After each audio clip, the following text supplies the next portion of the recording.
আজিও কৈছো যে 10 ছেপ্টেম্বৰত যেতিয়া আপোনালোকে দেখিব আপোনালোকো আচৰিত হৈ যাব আৰু it is a very serious issue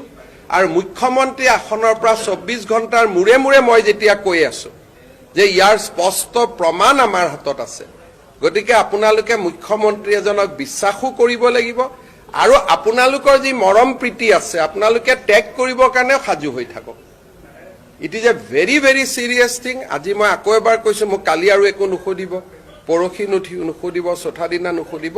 মই 10 ছেপ্টেম্বৰৰ দিনাখন সাংবাদিক মেলত আপোনালোকক মাতিম গোটেই কাগজ 10 ছেপ্টেম্বৰ যেনেকে কৈছিলো আজি 10 ছেপ্টেম্বৰ তদন্ত আজি সামৰণিও কৰিম মই সিনেমা কৰিবৰ কাৰণেতো খোজা নাই গতিকে ৰিপৰ্টটো পঢ়িব লাগিব আপোনালোকে সিনেমা এখনৰ অপেক্ষা কৰি আছে মই তেনেকুৱা সিনেমা কৰিব খোজা নাই ৰিপৰ্টটো দিব চৰকাৰে সূক্ষ্মভাৱে ৰিপৰ্টটো পঢ়িব আৰু চৰকাৰে ৰিপৰ্টটো পঢ়ি যি ব্যৱস্থা ল'ব লাগে তাকে ল'ব ইয়াতে আমি ৰিপৰ্ট এটা দিলে মই গুৱাহাটীত সাংবাদিকসকলক মাতি ললো তাতে আপোনালোকৰ আগত প্ৰমাণখিনি দিলো